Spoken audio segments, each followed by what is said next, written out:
Title: The Echo of the Lost Years. Characters: Elena, an elegant and sophisticated woman with mature beauty and an unwavering sense of duty.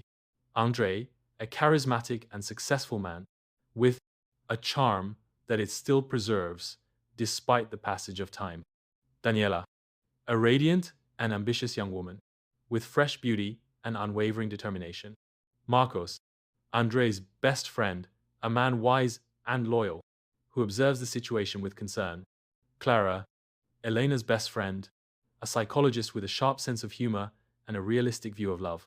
Synopsis: Elena and Andrés had 20 years of marriage, 2 decades of building a life together, of sharing dreams and challenges, of creating a home where love and stability seemed unshakable. However, routine and the monotony had begun to erode the passion, leaving a silent void in their relationship. The arrival of Daniela at Andrés' company was like a breath of fresh air. Her youth, her beauty, and his enthusiasm infected everyone, but especially Andrés. He, who had forgotten the feeling of adrenaline and excitement, felt attracted by Daniela's vitality. At the beginning, it was all a platonic attraction, an admiration for his talent and energy, but with time, admiration turned into desire, and desire into an obsession. Andrés began to look for excuses to spend time with Daniela, to praise her achievements, and to shower her with attentions. Elena, who knew her husband like the back of her hand, noticed the change. The spark in his eyes, the smile that he reserved for Daniela, the brightness in his gaze when he spoke of her. Everything indicated to him that something was happening. One night, while they dined in silence, Elena decided to break the ice. "André, are you all right?" she asked. He spoke in a soft voice. "I notice you're distracted, absent." Andrés, surprised by the question, tried to downplay it. "I'm fine, Elena," he replied with a forced smile.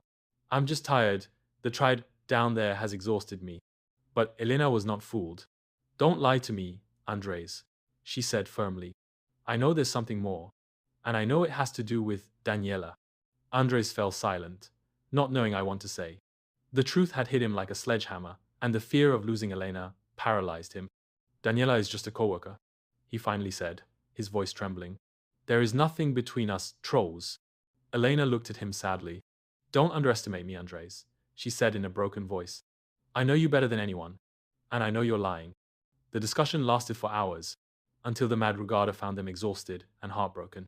Elena went to sleep in the guest room, leaving Andrés alone with his guilt and confusion.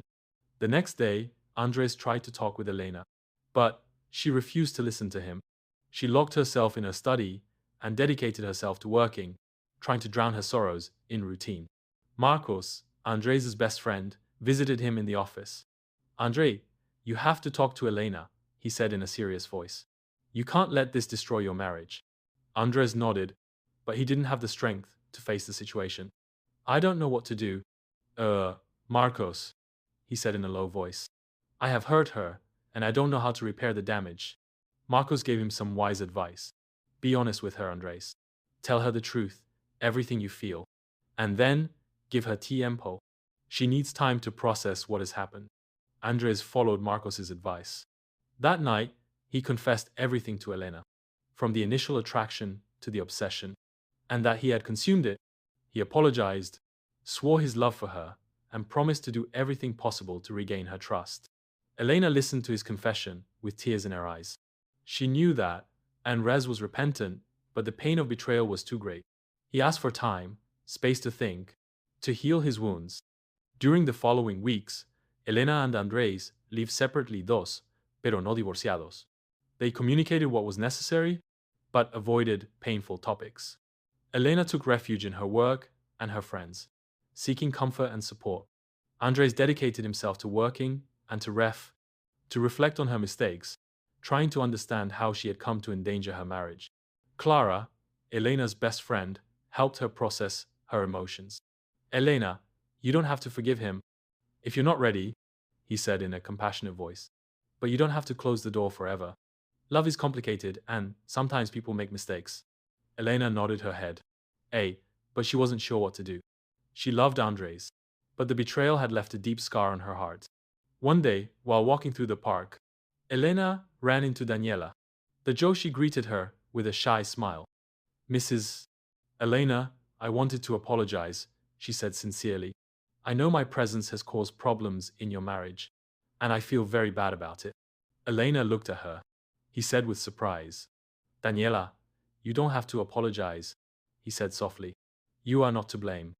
The blame is Andres's, for not knowing how to appreciate what he had. Daniela nodded her head, but not. He could not avoid the tears.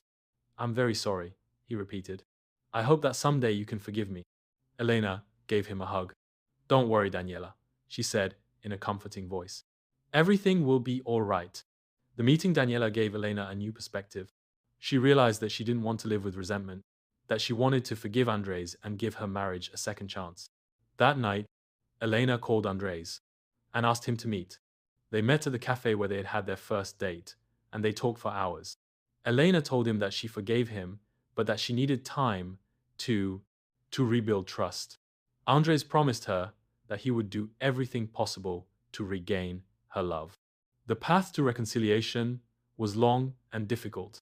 They had to learn to communicate again, to express their feelings, and to forgive their mistakes. But with patience, love, and understanding, they managed to overcome the crisis and rebuild their marriage. Epilogue. Elena and Andres learned that love not. It is not a fairy tale, but a daily construction. They learned to value the routine, to find the spark in the small details, and not to take each other's love for granted. Daniela found a new work, where he could develop his talent and his ambition.